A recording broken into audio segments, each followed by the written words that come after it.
Hey, if you've been watching our channel for the past 2 or 3 weeks, you know that we had the Midwest Preparedness Festival a couple of weeks ago, and they held another very successful Bartertown. From everything I'm hearing, everybody had a great time, and people got some great deals. Unfortunately, I had to come home and take care of the animals, so I left Yoda there, and she came home with some pretty good stuff. But it got me thinking, you know, things like that are great whenever the rule of law is in place and society's still pretty civil. You know, depending on where you are, by and large across the country, things are pretty civil still. What happens whenever society collapses, or there's a financial collapse, or the infrastructure disappears? You know, the system of government and law and order no longer exists in its present form. You know, it's either greatly decreased or not there at all. You know, what do we do? What do we do? That's what we're going to talk about today. So we're going to discuss security at Bartertown in a post-SHTF situation. Stick around.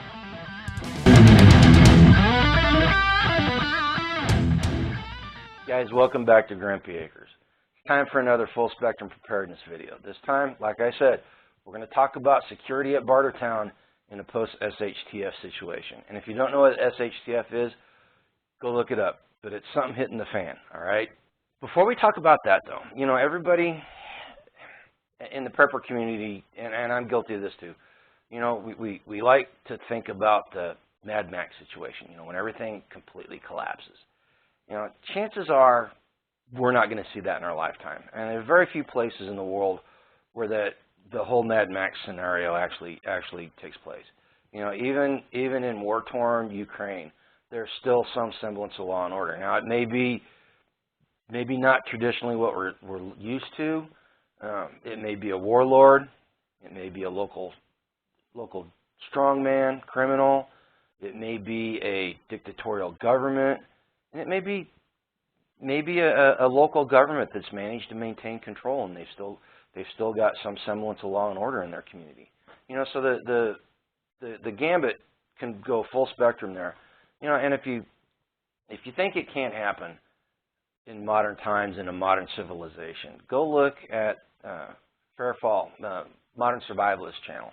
He talks all the time about being in Argentina at the turn of the century during their financial collapse, and he talks about how they went about getting goods, you know, trading and selling goods, and buying goods to get what they need to day-to-day survive.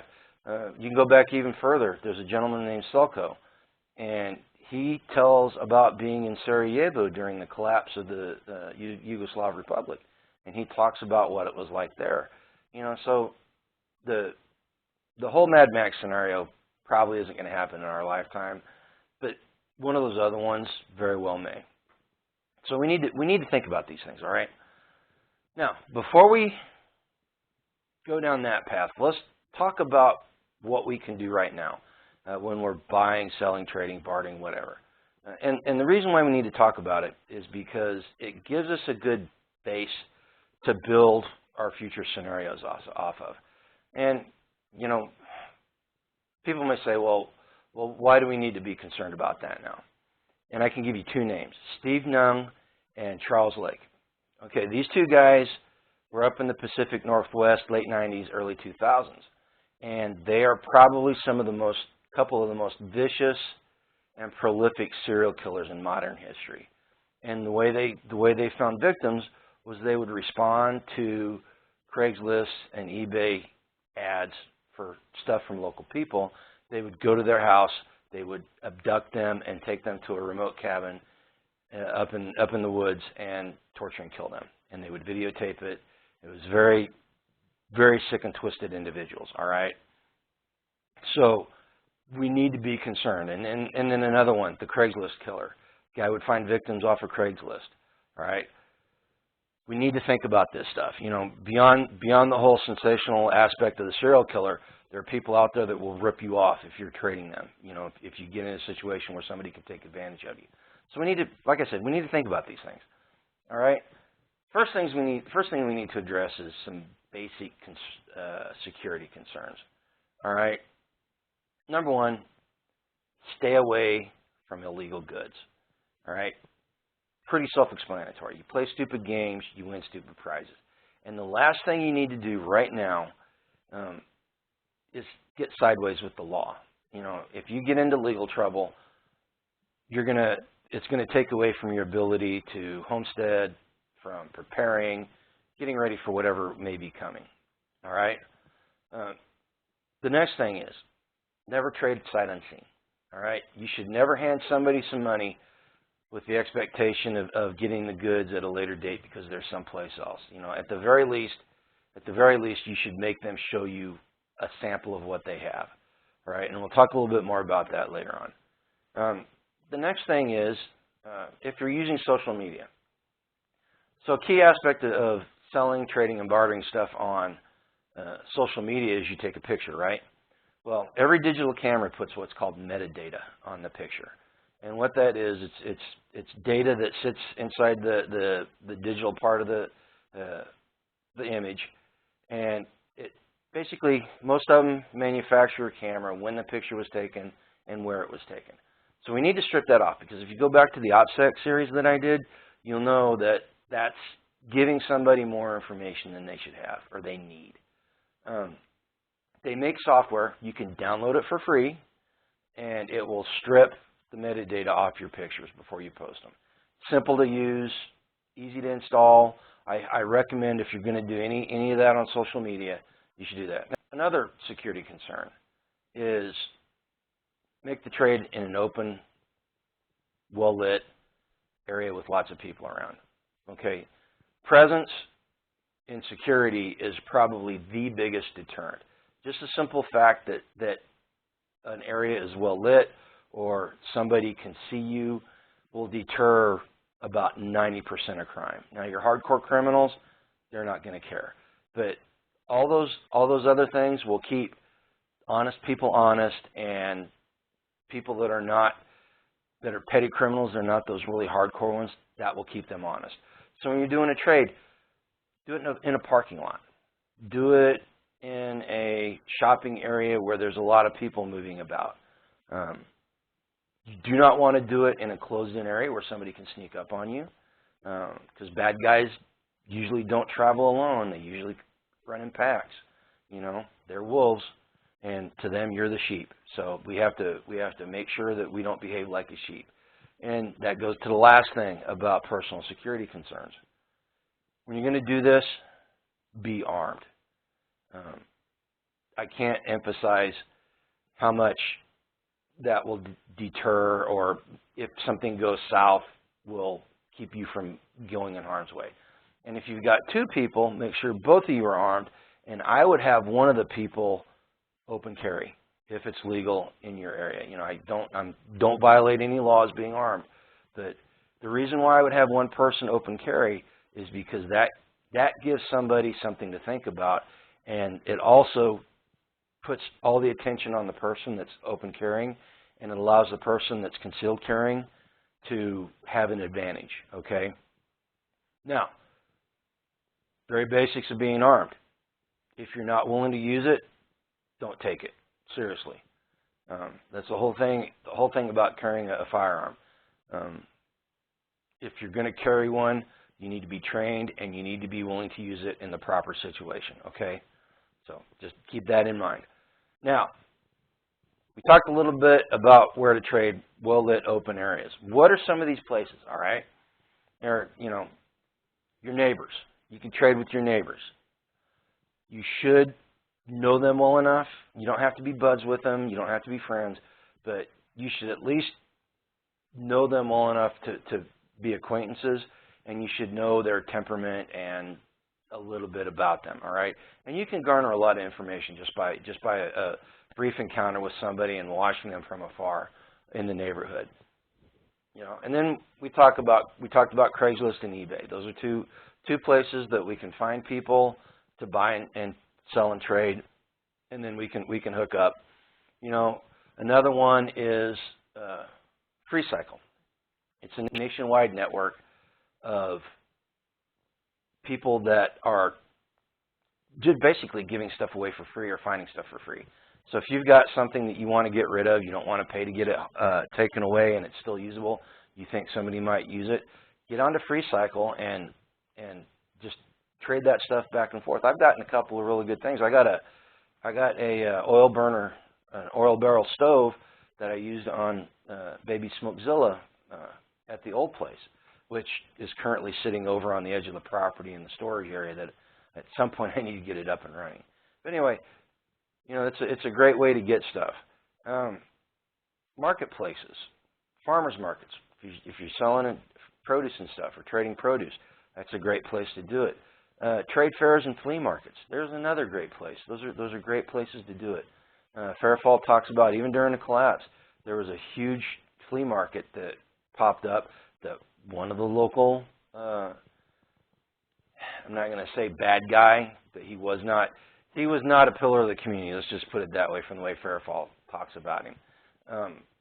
But he ran a very successful and very profitable and useful for the people in the area flea market, you know, and he provided his own security, you know, and that brings us to the next phase of this. Okay, so we've talked about what we're doing now whenever the rule of law is in place. What are we going to do when the rule of law is not in place? Like I said before, it's kind of a misnomer. There's always going to be somebody's law in place. Now, it may not be a formal government. It may be a warlord. It may be a local criminal. Maybe you. But there's always going to be somebody out there enforcing some sort of rule on it. Now, the key is to find your place in that situation where you can barter and trade or sell stuff if money is still in the game. You need to be able to find your place in that and be able to get what you need to survive. So the first thing we're going to do, even before we start our trade, all right, we've contacted somebody, they've got something we want, we have something they want, so we're going to trade. First thing we need to do is a little pre-planning and a little work on the front end. We'll call this the pre-trade action list. First thing we need to do is a recon. We should know our route. We should know how to get from where we are to where we're doing the trade. And that means going out and physically walking, driving, whatever, that route. We should go there. We take note of landmarks. We take note of danger areas that we may have to cross, you know, large highways, things like that. If you're doing more than one vehicle, you should learn how to convoy. You should go out and practice right now before anything happens. You should go out and learn to convoy. It's actually, there's a lot more to it than just getting in your cars and following each other. All right, in order to be secure, you need to practice it. And a good place to start if you want to learn how to do this, there's actually an Army manual that you can download online about convoying. It tells you all the security concerns. It tells you how to plan for any eventualities, immediate action drills, everything. And quite frankly, in a post-rule of law SHTF situation, you need to plan like it's a military operation. And these Army manuals that tell you this stuff are a great place to start. Okay, so you've reconned your route. All right, we've got our stuff we're going to trade. Never go alone. That's the second thing. All right, you should have at least one person providing security, preferably an entire security team. You should have one person that can go on Overwatch, and all Overwatch is somebody that's distanced themselves from the trading location, that has good line of sight, and has a long rifle that can take care of any problems that may arise. All right? I know it sounds a little extreme, but you never know what's going to happen, and you never know how quickly something's going to escalate in a situation like that. Desperate people do desperate things, right? And that's going to be the most dangerous thing that we're going to face in the near future, is there's going to be a lot of desperate people in this country. If I believe everything that I truly say I believe, then that's the case. So we've got our security team. We set up our security team, and again, immediate action drills when we're moving to the trade location. We also need to work on immediate action drills if at the location, you know, and what immediate action drills are, it's a standard set of procedures or actions that take place whenever a certain action or a certain incident take place. Immediate action drill for a vehicle breaking down.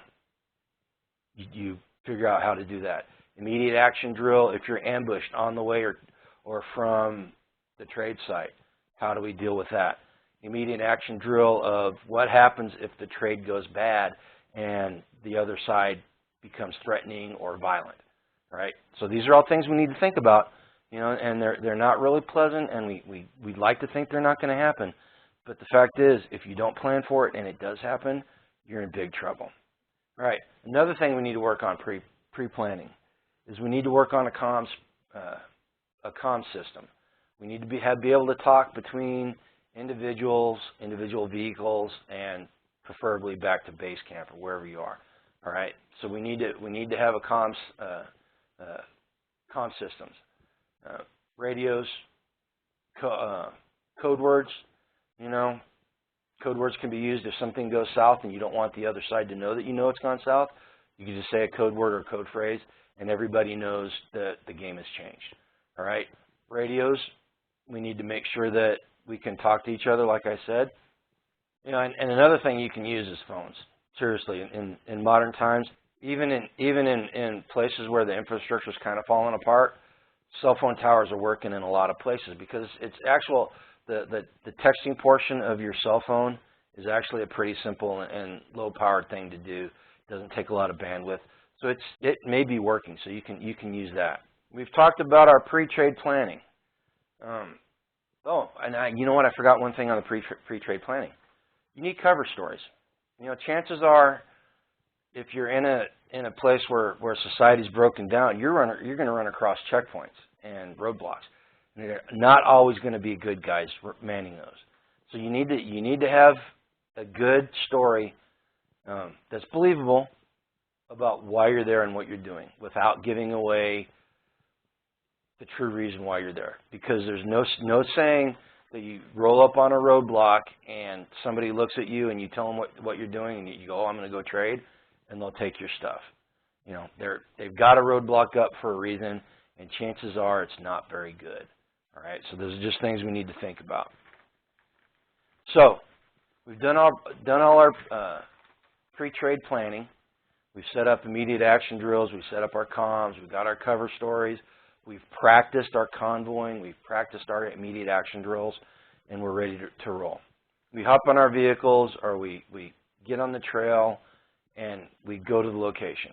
First thing we want to do is we want to get there early.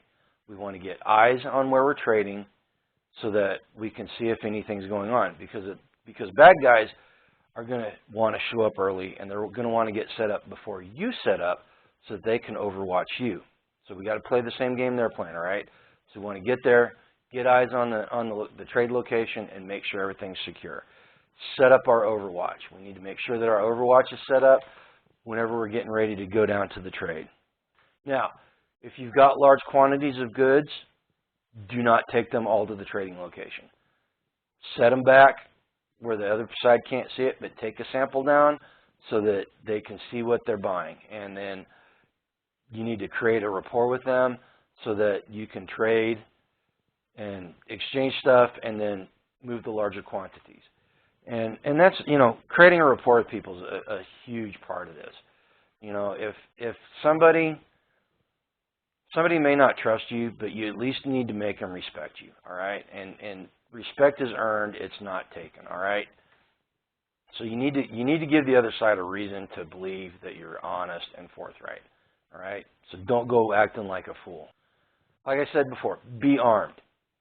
Be conspicuously armed. Let the other side know you have some sort of personal offense on you. You know, there's a reason why porcupines don't get messed with very often. Only by the biggest predators do they get attacked. It's because they look like they're going to hurt you. All right, and so don't go in looking like Rambo.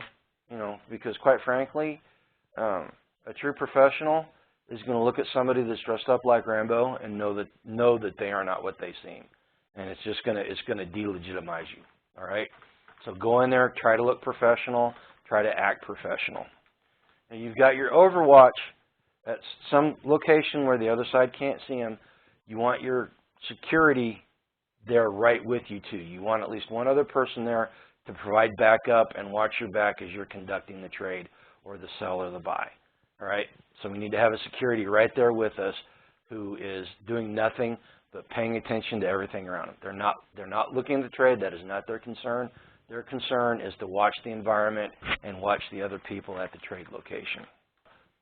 As you're building this rapport with people and you're doing this trade, don't give them too much information. People will naturally ask questions. That's part of getting to know somebody. If you see somebody that's asking more pointed questions and asking more personal questions and trying to find out where you're located or exactly what else you have, be wary. Now, like I said, you've got to communicate with them. You've got to build that rapport, but you don't want to give away too much personal information. Now, you've conducted the trade, and you've shaked hands, you've exchanged money, you've exchanged goods, whatever. Set up the next trade, location and time, right then. All right? Figure out number one, if you want to trade with this person again, figure it out right then and there. Then figure out where the next location for the trade's going to take place and when it's going to happen. That way, you've got a little planning. You got some time to plan. You don't want somebody just to roll up on your place and go, hey, we want to trade tomorrow. All right? So we want this to become a regular thing. If these people are reputable and they're good traders and you feel secure with them, then go ahead and do that then. Now, after the trade's done, going back to our location, we need to ensure that we're not being followed, because a bad guy, if they trade with you, they may want to send somebody to follow you back to where you are so they can recon your place and gather information on you. Don't want them doing that. And you need to make it very clear to people that that's not acceptable. All right? Now, this whole scenario, like I said, is based on the infrastructure's collapsed, financial system has collapsed, there's a world full of desperate people. It could happen. You need to think more about it. You need to come up with a plan for yourself, and you should have a plan. Right now, and it's not fantasizing and it's not silly to do this. You need to sit down and you need to start preparing now for the eventuality that you may have to do this in the future. All right? That's preparedness, right? I hope you found this useful. I hope you found it entertaining. Hopefully, we won't have to deal with this. Chances are we will. I hate to be like that. You know, at the very least, you've got some things we can do right now when times are still relatively good that will keep us safe and secure while we're bartering, selling, and trading. Right? The post-apocalyptic stuff, we need to think about it. We need to practice it. We either practice it now or we practice it then. It's better to practice it now when we've got a chance to make our mistakes and hone our skills than practice it later after something has happened and time is short and we're worried about day-to-day survival versus things like this. Okay? Found this entertaining? Go ahead and hit that notification button. I'm going to do more full spectrum preparedness videos and tell you how they fit into the homestead, and share this with somebody else. Go ahead and share the link, and if you've got a group, maybe share it with them, or somebody that is like-minded, share it with them. Just pass it along. Most importantly, I want you guys to comment. If you guys got any ideas whatsoever about security at Bartertown, post-SHTF, go ahead and put it in the comments. Even if you think it's silly that I'm talking about it. I want to hear from you, and I want to get more ideas. You know, just together, we can come up with some really good stuff. And until next time, think about this and go live life. Take care.